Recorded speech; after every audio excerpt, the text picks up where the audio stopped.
Welcome back, everybody, to the Omniverse Comics Guide podcast. We are your Omniverse Comics Guide guys. I'm Eric. That's my pal Dave. I'm Dave. How the hell are you, buddy? Always a I'm heavenly. always a pleasure to see you. Always a pleasure. We do it now on Thursdays, our podcast. So I'm always ready to say every Wednesday I'm excited to see you. But now I remember, like, no, it's not Wednesday today, it's Thursday. Wednesday. Everybody who's with us on Twitch, our usual suspects, thank you for joining us. It's always a blast to have you guys along with us. If you're watching on YouTube, the wonderfully edited version with all the graphic designs that Dave adds to the show to give it a little sparkle, thank you for tuning in. Give us a thumbs up and subscribe.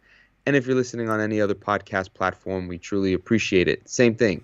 Critique us, give us a review, like, subscribe, share it. We really, really appreciate that.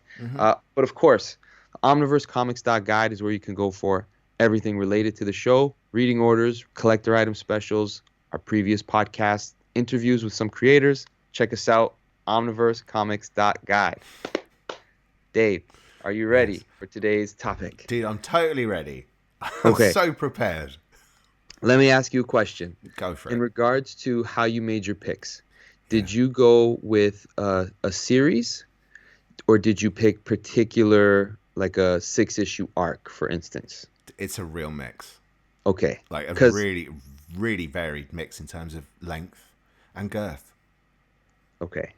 How about you? I was debating because Really? I have a mix as well, but I was ready to go, like, if you want to do a full series, you can't read mid arc and, like, volume 4 of this. No, it's not going to work like that. And I think that's kind of evident in the way that they've reprinted a lot of the New 52 runs into omnibuses. And with all the critique and controversy, how do you say controversy where you're from? Controversy. I might just be saying it wrong. I like how you say it better. It came with a lot of baggage of fans being bitter about some of the changes that are made. Longtime collectors like myself would have dropped off because it's like, well, they're ending what I've read and they're starting anew. I guess this is a time for me to kind of kill the collection because it's, overflowing at some point. But I was once a New 52 reader. I got back into reading comics after a slight break, and I was reading, the Court of Owls and whatever was coming out at the time. And then I became a New 52 hater because Why? it was kind of cool to critique, to hate on it, and to see all the things that didn't do well. And there were certain things that had, like, it's like, why did you change that? Mm-hmm. Like, it's not better, So for me, one of those things was certain aspects of Superman. He just kind of felt a little flat in his own book sometimes. More on that later. But maybe. So you looked at certain things, it was like, why did they change this? Or they kept everything okay with Batman. And then you're like, 5 years to explain everybody's universe. It's dumb. Like, I just became a critic like everybody else was. And I was a big fan of Rebirth. And Rebirth felt like they recognized they needed to course correct. You know what I mean? Yeah. But looking back for me, I think New 52 has a lot to offer as far as story. Yeah, no, completely. And I'm a New 52 apologist. I will say that. Were you reading much DC before New 52? Yeah, I was mainly a DC comic collector. Superman, Batman. So you felt the cut at the time? I did. Well, yes, because I was what they would call a Wednesday warrior, and I was collecting books that were coming out weekly. And it was just becoming too much for me to handle, and I wasn't reading enough of my books. I just was spending the money, and I just got out of it. I got out of the sync of it, But then when I went to a con, I think a movie had come out, and I was just like, I want to just go read comics again. And I went to a con that summer, and I just bought a bunch of New 52 #1 volumes to get back into the thick of it, to see where we're at. So that's where you changed to trades, basically. That's when I changed to trades. I got back into the Wednesday Warrior thing again pretty heavily. Yeah. But I was back cataloging stuff in trades. So if I really liked the series, I would be like, all right, I'm going to get the trades of it, collect it all in some fashion. Yes. So once they did Rebirth and certain things were reverted, I looked at New 52 as like, well, it's inconsequential. Like, it doesn't even matter. Like it's not in continuity anymore. Like, who needs these books? And I'm like, some of those books are really good when you look back. Like, Uh-huh. did you really feel like that? So I'm a New 52 apologist, to say the least. That's cool. That's cool. It's funny because like we were saying that quite a few episodes ago, I think maybe even a year or so ago, that it's funny how DC is suddenly producing a lot of those new 52 Omnis. So there's clearly demand for it and recognition that there is some good stuff in there, despite the Yes. fact that there are still people now just jumping on the whole, no, that was crap, whether they read it or not. Like when people talk about 90s comics. And that's why, like, even though, yes, it was a business decision more than a story decision, and maybe they could have done it later and blah blah blah blah blah. Like they should have wrapped up the Green Lantern and Batman storylines first before they restarted their universe with Flashpoint. Yes. That was what, incidentally, if Yes. you don't know what New 52 was, it was a restarting of the DC universe with new continuity, so people can jump on, not worry about the history. Thank you But for explaining that. that's all right. But yes, I mean, it did get new readers, but it probably lost a lot of readers. Same as I think that's why Marvel didn't stop the Marvel Universe after Secret Wars, but I think they should have done, because it's gone too long and it's a mess, and no one's really that happy with it. Well, I'm sure some people are, but I think there's no harm in it. It's just how you do it, and I think they rushed it and did it too early. However, was there good stuff in there? Yeah. Was there bad stuff? Yeah, but there was good and bad stuff before they did it. Exactly. There's There's always good and bad stuff, they put out and even that's down to the individual's opinion. exactly. There's it's impossible for 52 titles to all be really good, Yeah, and for some of your favorites to be as good as they once were before, because you're already going into it with a polarizing yeah, approach. yeah, If you really loved something of a certain era and that's no longer the status quo, you're going to be annoyed by the certain changes if you don't go in with an open mind. I've come to the conclusion that this should happen in comic book publishing every 10 years. Funny enough, Wizard did a feature on that and did that very thing. I kind of feel like it should be 12, 15, just because of the serialized publishing. It's quite, when you kind of cram it into an omnibus, you go like, that's quite a short amount of time. But yeah, I would say there's nothing necessarily wrong with that, especially in modern markets. Yeah, and I would say 10 years. This way you can distinguish it by decade. Or do the Valiant thing, dude. Release Right. stories when you've got something to say. Right. And I feel like because every 10 years you'll be defined by a decade depending on what the status quo of politics are, what trends are, and that's all going to be featured in a book. So when you read that decade, you'll kind of understand the tone and the direct, kind of like what they do with the lore of Robin Hood. Depending on who was the king or who was the way the politics were, the lore of Robin Hood slightly changed the way he would defend the people, or you know what I mean? Yeah, I just like the way everyone that side of the Atlantic calls him Robin Hood. Robin of Locksley? No, he's Robin Hood, because his name's Robin, and his last name is Hood. So he's Robin Hood. Not Robin Hood. He's Robin Hood. We go up. Oh, Robin Hood. Yeah. Yes! Oh, we say it like a last name. Anyways, no more apologizing for New 52. I'll just tell you the ones that I want to recommend to everybody to read. Well, why don't you start us off then, dude? All right. I'm not sure if you've read this series yet. That's why this one I'm cheating or doing the thing. You're like, you don't always have to pick an omnibus, dude. I'm picking an omnibus. Okay. First one out the gate. This was a book I started off with because I'm biased to the character and I'll always read Superman. And I wasn't crazy about it. And I didn't continue reading his run. And then I bought the omnibus because I'm a sucker for a deal. And I read the whole run. Mm-hmm. And I have to say, Superman from Grant Morrison, Action Comics, it's about 20 issues collected here. Mm-hmm. I can't say, read, the first volume. You got to read the whole thing to get it. It all comes together real nicely. And they got the backup stories from Charlie Fish. I feel like this Superman, and I may have read this somewhere or concluded it by myself, but I think this Superman is the one that you read in All-Star Superman. This is his origin story. Okay. Yes, And yeah. And when you piece them together, it all comes together real nice.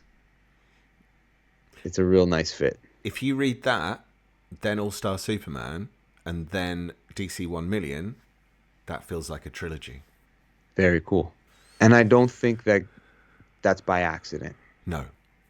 And as you read this, it's a very cool take on Superman, because I don't like to compare, oh, well, he did this on this book, but in this case he didn't have as long of a time with the character, but I feel like he did almost a little, it's controversial to say, maybe a little better than what he did with Batman. Was change He used all of the eras of Batman in his story, saying like, even the cheesy eras of Batman exist. Let's acknowledge everything about Batman so that I can get away with this, plot point in a story.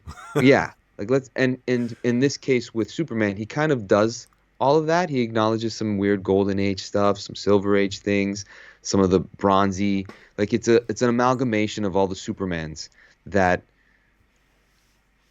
it works. Collectively it works.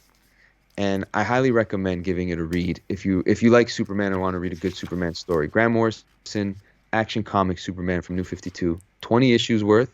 Give it a shot. It's a lot of fun. It's pretty far out there, but it's good stuff. And the backup stories from Charlie Fish are great. Yeah, they are great. In answer to a question from Omega Bread in the chat, did Rags Morales do the art for the entire run? No, it was Andy Kubert as well, Brad Walker, and there are stories by other artists, including Brent Anderson. I never get the name right. Is it Kafu, Chris Cross, Yep. John Dell, Gene Ha. There's all sorts of creators in here. Ben Oliver, Ryan Sook, Chris Sprouse, yada, yada, and indeed yada, yada, yada. Yeah. Yada. But it's a good art team as well. And for me, I like all the artists that worked on it. As far as the art, even when it changes, it's like it's not a jarring, whoa kind of change. It flows very nicely. I did not think that I would come around. This is a book that I feel like it surprised me at how I came around to it on a second read through. I'm like, this is actually much I did better. Think you weren't a big fan of it the first time. No, I was, and the other thing too at the time was that George Perez and Nicola Scott were on the Superman title, and I'm like, how could we go wrong with Grant Morrison? Right? I'm pretty sure, yes. She was the artist on it for the first little bit, but it couldn't find its footing, that title. That Superman title could not find its footing for the longest time because Grant was doing something so unique and like he couldn't be disturbed. And they didn't really know where to go with what he was doing because he was telling the first 5 years of Superman's life and they were telling Superman as he is. So we're like, what are you planning? Where are we going to be left with for us to continue going? Yeah, it's kind of hard for us. communicated very well apparently at the time. And it pissed off George Perez quite a lot. Yes. So the editing team during that time on Superman wasn't the greatest. But looking back, this title was very good. So it's my first recommendation. Well, it's an excellent choice. Was it on your list? Can I do my number one? My first one? Yes. All right. My first one is Action Comics. No. But you know what? Really? I was going to kind of tail it into yours. I thought, oh, that's fine. I'll just tail my first choice into yours. But I'm not going to. I think so. My first choice, I'm going to expand on it, and I will keep it as my first choice because just to underline what you said about Charlie Fish and the backup stories and everything. My first choice is Action Comics number 13 from this run. They'd already introduced Crypto in an earlier issue in a flashback sequence, but in issue 13's story, a prisoner escapes from the Phantom Zone. He's the first criminal to go into the Phantom Zone back in the when Jor-El kind of started putting prisoners in there. And this is all about there are two stories in this issue, and the first story is by Grant Morrison, the art's by Travel Foreman, and it's all about that prisoner escaping. And it involves Crypto. And again, I don't want to spoil it too much. It's a great issue. It's a great issue, but the best part of it is the story that's told after. It's the backup story. So my actual first choice was about a 7-page story, which seems ridiculous as a recommendation, but it's a very short story, isn't it? It's told more from Crypto's point of view from when he's in the Phantom Zone. And it's such a sweet story, and there's barely any dialogue, but it's just so perfectly done. I can't recommend it highly enough. And that alone, even though it's not written by Grant Morrison, is one of the reasons I wanted to go back and read this run again. It's So you're completely 100% underlining correct. what you're saying. My choice was that just particular issue and that particular story. Oh man, I did not mean to steal it from you. No, I just don't. was It's not a steal. That is my first choice now. That's what I'm doing. perfect. Yeah, those backup stories are really, really good. And I'm usually not keen on like, "Oh, I gotta read a backup story. I don't feel like reading the backup Yeah, story, yeah, right? likewise. But in this case, there was that one there. There was one with Neil deGrasse Tyson featured in it, and they bring Superman to Isn't that the uh school from that Canadian TV show? the yeah, you're right. Sorry. But in this issue, I forget where they bring him to, but he's looking at this.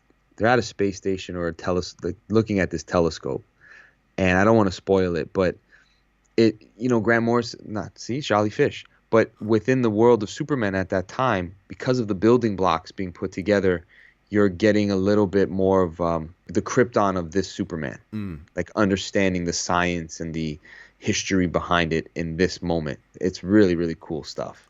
So you're on number Let's move 2 now, on. dude. Let's go on number 2. Okay, I'm gonna pick a storyline now Okay. because I could again easily, and there's too much to pick within this series, but I feel like this one is something that you could, if you'd like, just read the event, and that is the culmination of Justice League. Ooh. That is the Darkseid War. That's what. Have you still got? Is that the copy?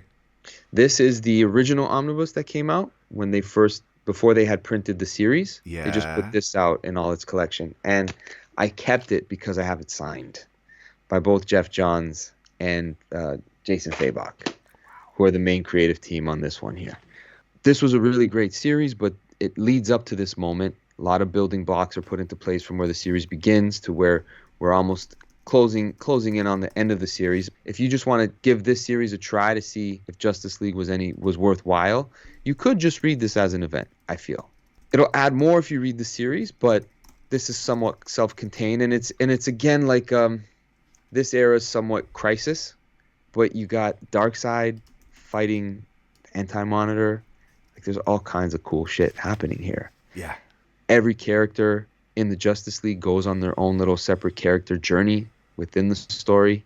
Spoiler: Batman's in Metron's Mobius chain. Cool shit. Yeah. It is riddled with cool shit. Actually, there are a number of one-shots as well, which are okay, but Yeah. you don't need to read them. But if you do, I think the Batman one and, if I remember rightly, the Lex Luthor ones are the most interesting, I thought.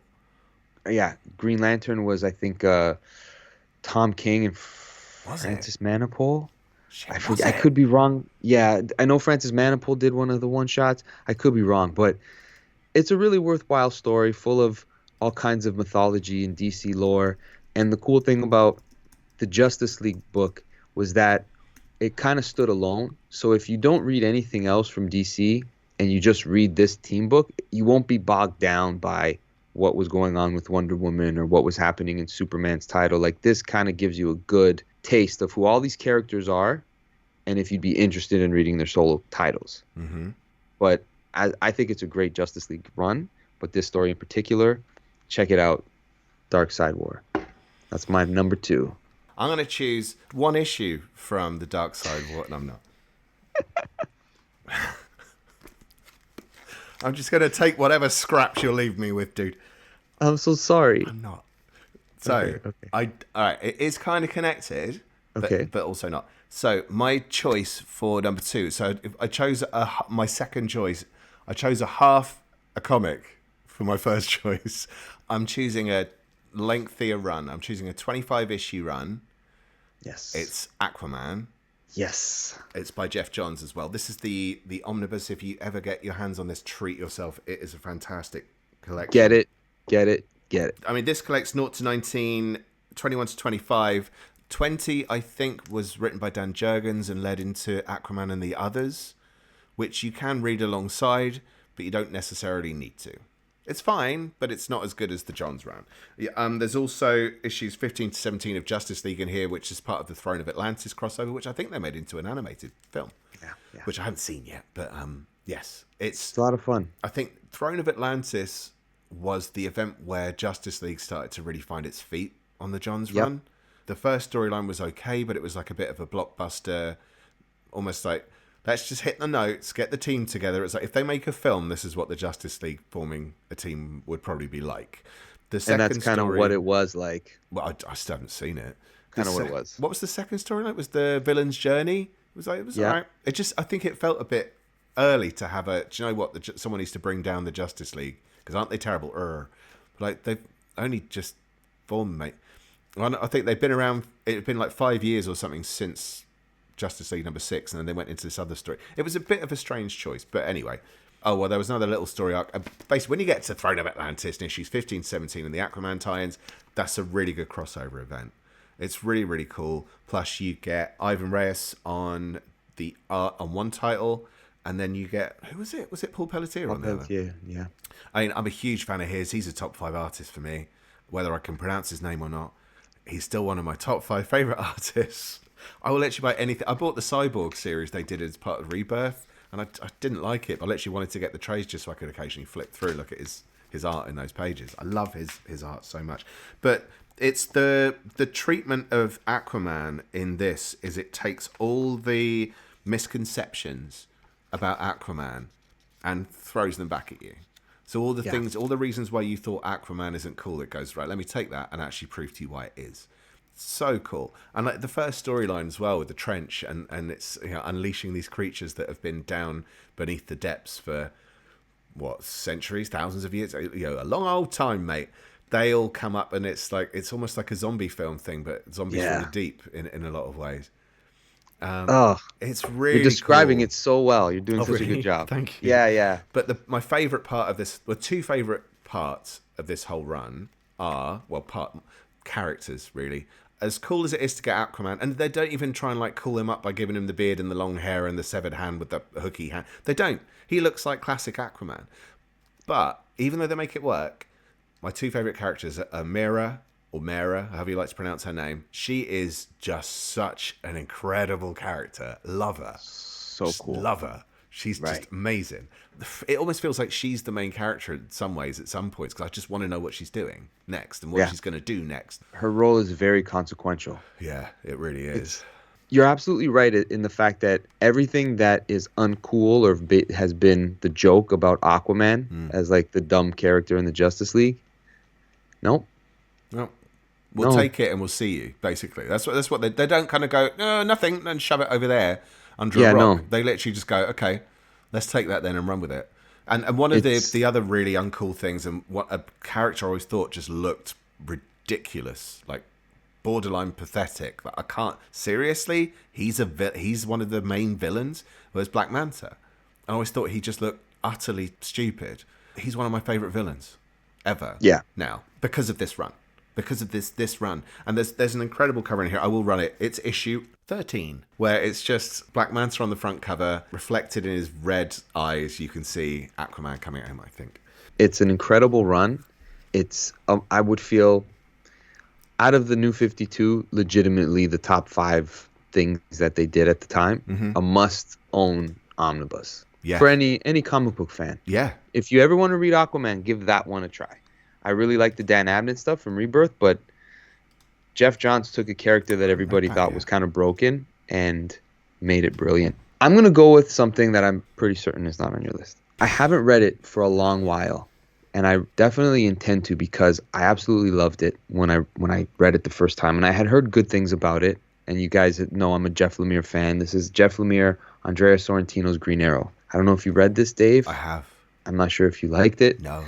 But I was also watching the show at the time on the CW show, so they did a good job of making a character that was at least recognizable to what multimedia at the time was portraying.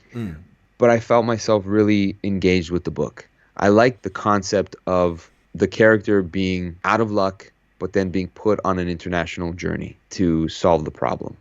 In that regard, like this book does that for you. It gives you that vibe of that globetrotter getting back to his roots. There's more to whatever happened to his life than just a guy who takes up being an archer. The way he was portrayed in like the Neil Adams, Daniel Neal run, like super liberal to the point where like reading him was sort of irritating in the book. It's like, okay, Oliver, like this Oliver is not like that. This Oliver is not like that. It's definitely a fun book. It's a quest. if you haven't read a Green Arrow story similar to the Aquaman, the big difference here is that you don't have the relationship with Black Canary front and center. It's one of those things that upset people. But read this for what it is, almost as though you would have read the Ultimate Universe with Marvel and accepted certain things that were different, but you saw, okay, this is this story, this version. Do the same thing when you read this, and I think you'll really enjoy it. Yeah. It's a really great series. Hey, you, do you want to know what's old in the Omniverse? Here we go. This is our top 5 most watched episodes from the last month. At number 5, we've got our top 10 most wanted image compendiums. Number 4, Deadpool and Wolverine movie review. At number 3, top 10 Jeff Johns stories.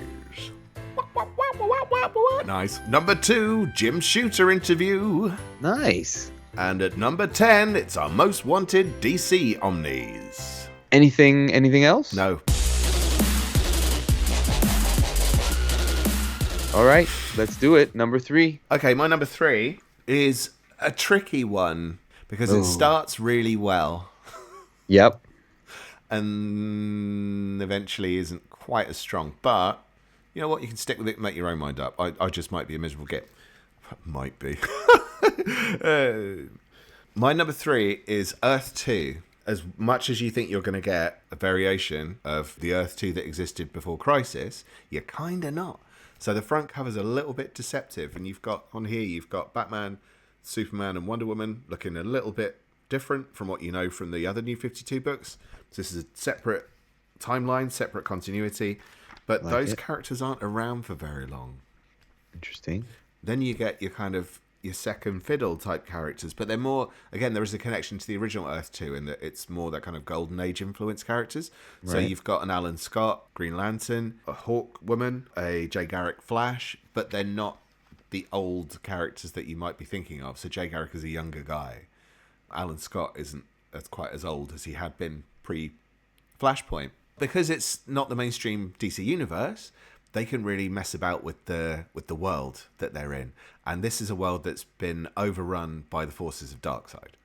So Darkseid essentially won. It's really hard to explain without spoiling. You get variations of Superman and Batman and Wonder Woman on top of the variations you've already seen at the beginning. There are twists and turns in this like you wouldn't believe, mate. So initially, it's written by James Robinson for the equivalent of the first 3 trades. Okay. So that takes us up to issue 16, plus an annual.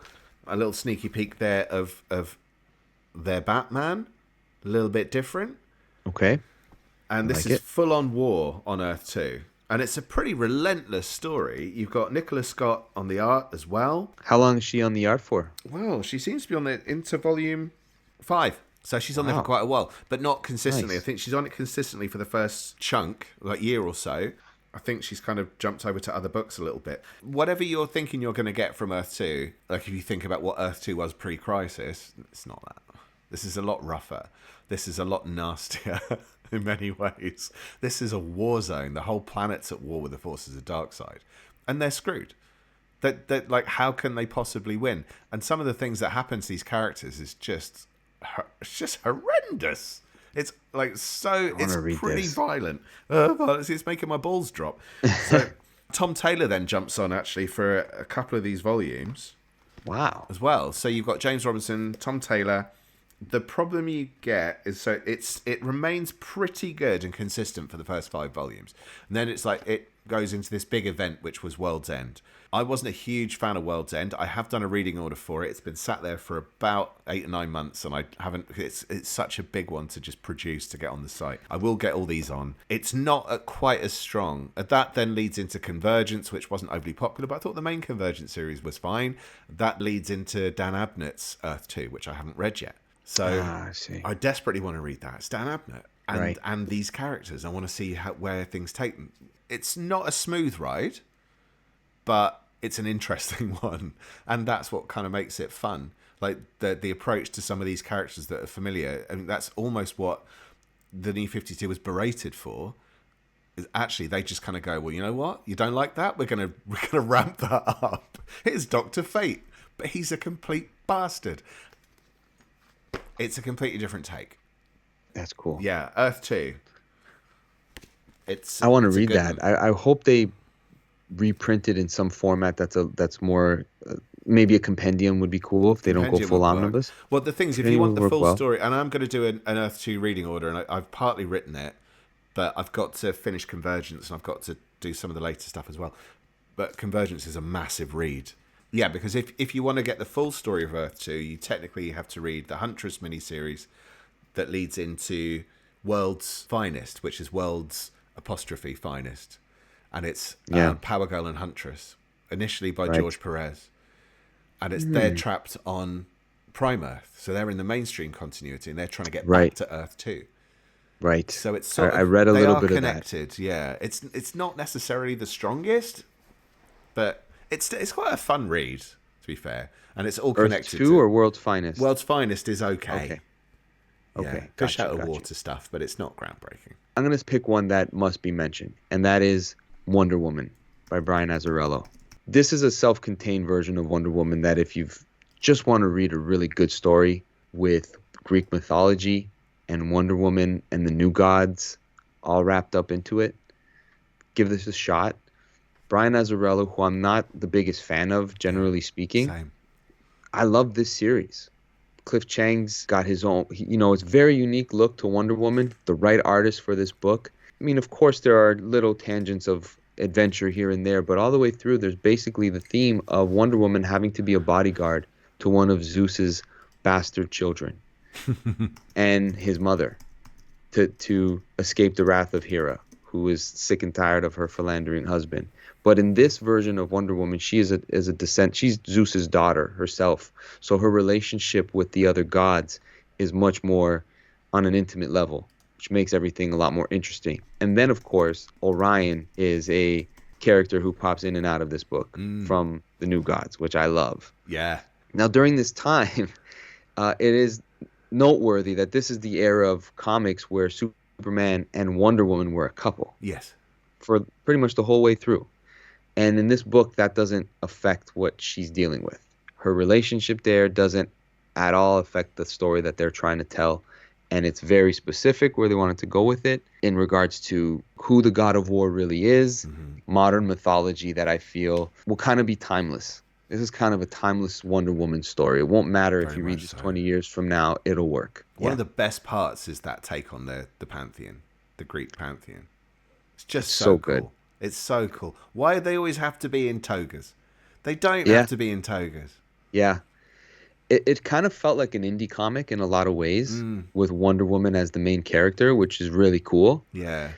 And, with certain characters, you get bogged down with whatever that writer is, the point they're trying to kind of prove with the character, because Wonder Woman you could really use in a lot of ways as propaganda for whatever you want, the story you're trying to tell.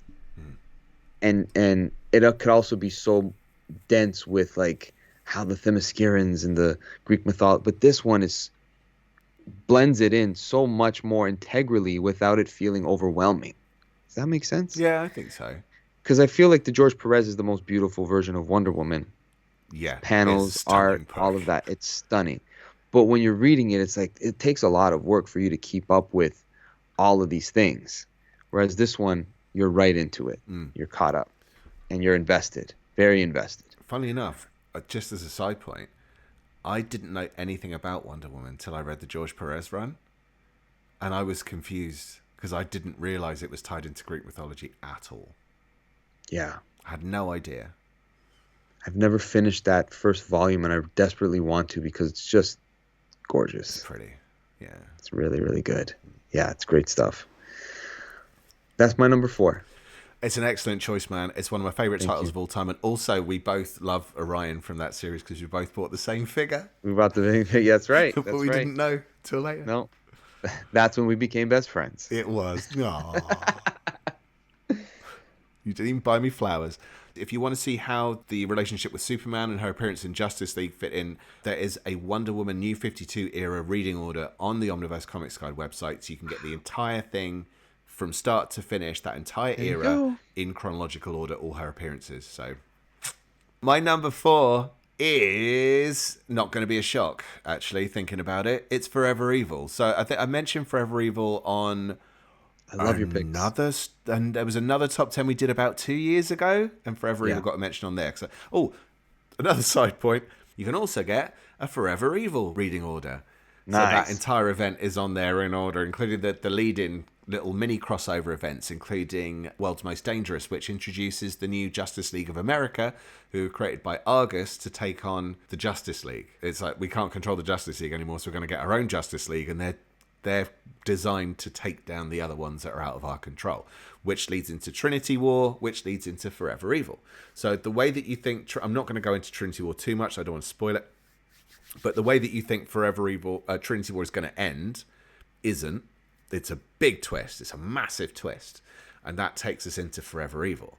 What I will say to kind of contextualize it as best I can without spoiling anything is that the bad guys are in charge. So it's become a bit of a trope a little bit. Like when you look back at stuff like Acts of Vengeance and all the bad guys, from Marvel, all the bad guys teamed up, switched foes and took on the good guys. And then they escalated it with stuff like Dark Reign, again, was a Marvel event, where Norman Osborn took over S.H.I.E.L.D. and became Hammer, and he was leading the Avengers. And this is kind of the equivalent of that. The villains are running riot in the DC universe, properly running riot. Like the sun is hidden. It's a world of darkness. Central City is on fire. It's in ruins. They've screwed it. But then some of the villains take issue with what's happening, and they rise up to oppose the lead villains. And I don't want to say who they are, because it is a big spoiler for Trinity War, but I love the lead villains. But the take on it is a New 52 take. So even if you've seen those bad guys before, they're not like, you haven't seen them like this. It's really cool. So Lex Luthor is leading your team of bad guys. Interestingly, one of the bad guys, well, a member of the kind of bad guy team is Batman. How does that work? So you've got Sinestro in there, Black Manta. It's really, really cool. This ties into the Justice League run really well. It's a big event. I know we're talking about recommendations for New 52 stories. You can just read that book on its own. Like, it's 8 issues. It was most recently reprinted as part of the New 52 Justice League Volume 2 Omniverse, but they're also doing an Omni of just Forever Evil as well soon, which is going to have a lot more of the tie-in stuff. So I have to say those Omnis are really well done as far as keeping you in the know of everything that is into the build-up. Like, you get the first 7 issues or so of that Justice League of America. Yes. Like, you're not in the dark about anything. No. It's really good. You get the really whole Trinity War, and then you get the Justice League issues that tie in with Forever Evil interspersed. Yes. So if you're just wanting to keep it that simple, keep it that simple. The new the reading order I did for Forever Evil does kind of break down some of the sub crossovers in that event as well, because you might just want to read the Batman centric event, sub event. You might want to read the Flash sub. So it's huge, but you can just keep it Justice League, or you can just keep it Forever Evil mini series and just read that. But it's a really fun. But I love it when the villains are leading the charge. Yeah, it's like when the villains are protecting their own planet, are they villains really? And that's why I like that whole, like, no one's truly is anyone truly evil? Is anyone truly good? People are more nuanced than that, apart from psychopaths. This is the real turning point in the New 52, right? Like, certain things definitely change in the Justice League after this. Like, characters are affected. Yeah, they are. By what happens here. Lineups change. Yes, it is a great pick for as far as events go within the New 52. This is the event to read. Yeah, I would say for sure. I mean, apart from Darkseid War, obviously. Thank you. But Darkseid War is that in leads into the title. Darkseid War. This is Forever Evil was just issue 1 to 8 of Forever Evil, like a proper event, right? Whereas some of the other things were events within those titles. So this is the event, I feel. The end of Forever Evil hints at Darkseid War. So it's almost like Darkseid War is pretty much the sequel. But it's better to read the Justice League issues in between. I agree. Yeah. Okay, my number 5. Yeah. Look, it would be sacrilege to not go with a Bat book during this era. I did wonder if you would. I was waiting. I wasn't sure if you would. There's a couple that I'd like to pick. All right, I'm going to go with Batman and Robin. It's out there. Pete Tomasi and Patrick Gleason take you places with Batman and the Bat family that you're just like, well, how did we end up here? But from where it begins to where it ends, it is quite the journey It's a with hell of a Batman journey. and Rock. It's a hell of a journey. Yeah. It's got a lot of heart. It's got, you get to see Batman in a pretty. He's had moments of darkness naturally because he's Batman, but this one, he is almost at that limit. He has been so hurt in this moment where you don't know what lengths he'll go to. He's just at that precipice. They take him there, and you believe it. Well, it's almost like a more. Is this a selfish Batman? Is this the wrong thing to do? It's an interesting take. Yeah. Again, with the New 52, the one thing that they never really wrapped up was the Batman storyline that was happening Yeah. prior to. And the Grant Morrison kept going with Bat Incorporated, and then, of course, Scott Snyder had what many people consider to be a classic run on Batman with Greg Capullo. A lot of strong. I wanted to recommend certain storylines there. I'll Yeah, save them so for did another I. time, though. Save them for another time. But this book here, sometimes I don't know if it got shortchanged, but I just feel it deserves all the praise because it's just got the heart, it's got the adventure, it's got the everything you want in a Batman book, but also like how do you end up at the end of this storyline where Batman's got everyone trying to stop him from going to Apocalypse? Yeah. It's wild. Yeah. Yeah. Check it out if you haven't. This is a great series of Batman during the New 52 era. I think it's the best title. And Yeah, easily. yeah, there was a couple of Bat Family books that I was thinking about including here that sometimes don't get their just due. Mm-hmm. But if I had to pick one, Batman and Robin would be it. All right, my number 5 to round us off is Round us off. Forever Evil. So I love it so much, I want it to be number 5. It's not. It's so I mentioned. It sounds like a bit of a cheat, but go with it. All right. I mentioned that there are sub stories to Forever Evil. So you've got like your Arkham War event, which is a Batman miniseries. It ties in, and some of the villains one shots they did, the decimal one shots. Don't even start. If you don't know what that means, go and look at the reading order because it's too complicated to confuse to explain here. One of the best ones for me. There is a really sweet run, and I thought about talking about this tonight, and it's the Manipul and Buccellato Flash run. Almost did. Now, I love that run. When saying run about the Flash, it always feels like hey, intend that pun. The highlight for the Manipul Buccellato run isn't the Flash for me. It's this spin-off, Forever Evil Rogues Rebellion. It's a key part of that run. It's Brian Buccellato writing. Scott Hepburn does the art, and Patrick Zircher. And this is set during the period where some heroes are missing, the Flash being one of them. So the villains return to Central City, which is, as I mentioned earlier, been destroyed. They're not happy about it. It's their city. So what are they going to do about it? So this is villains versus villains. And it's the relationship between the rogues. It's all about that relationship between the rogues and what they're willing to do for each other and the lengths they'll go and the risks they'll take. Will they make certain sacrifices for each other? Will some of them not make sacrifices and screw the team over? This is a great, well, it's a 6-issue mini, but also Flash 23.3 is in there, which is one of the decimal issues I mentioned. But it's so much fun, man. So even if you don't want to read Forever Evil, you can just go and read this spin-off event. Okay. And it's a complete story. Obviously, if you read everything together, then great. If you understand what's happening in Forever Evil, then great. But you don't really need to. If you just want to follow the Flash, follow the Flash. And if you want to spin out into what happens during this event, this is a must because it fits snugly into that whole run. It's really fun stuff. And part of the reason why I wanted to reread Forever Evil was to delve back into that mini. I think I've read it about 3 times. Oh, wow. I really liked it. But that's the charm of the Flash as a character, is his rogues galleries, because they are nuanced. Yeah. They're not necessarily psychotic how Batman's characters are. They're just gimmicky, and they're Largely working a gimmick. thieves, not killers. Pretty much.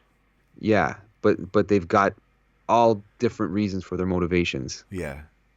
And how many times has he teamed up with one of his rogues? Right? And that's part of the charm of the character. Good pick. Folks in the chat. So was the Rebirth part of New 52, or was that another restart following the New 52? It was a continuation. Yes. But some things were kind of... there was a bit of a universe jolt moment in Rebirth one shot. So characters were brought back that were missing for a while. And I guess some of it was kind of left in question. There comes a point as well by the end of Rebirth that DC just stopped worrying about continuity quite as much. And even when you look back at post-Crisis, this is what I quite like about post-Crisis, when people go like, but they just got rid of everything. They kind of got rid of everything with the New 52. They kind of got rid of some of that with Rebirth. But they did that with Crisis. Yeah. They did the exact same 100%. thing. They'd refer to stories from before Crisis, but technically it was pre-Crisis, so it didn't count, but it did, but it didn't, but it, Yep. Yeah, you're right. You can go read those stories. They still exist. Exactly. But the internet allows people to whinge more. Thanks, the internet. 100%. Thank you for going down memory lane with me. This was fun. And thanks for holding my hand. It's always a blast, my friend. Everybody who's joined us, thank you for hanging out with us tonight. I consider this Friday Junior, where I'm from. Thursday night, it's Friday Junior. So I hope you have a good Friday Junior. Thank you for hanging out with us. And if you've never read a New 52 title, check a couple of the ones that we recommended this time. Now's the time. They're good. Dave? Yeah? Omniversecomics.guide. Excellent job. Everybody check it out. If you're listening to us on YouTube or watching us on YouTube and listening to us on podcast platforms, please hit the rate and subscribe button. Like us, but check out the Omniversecomics.guide. Thank you for coming for the comics and staying for the bollocks. That's right. Dave. Peace.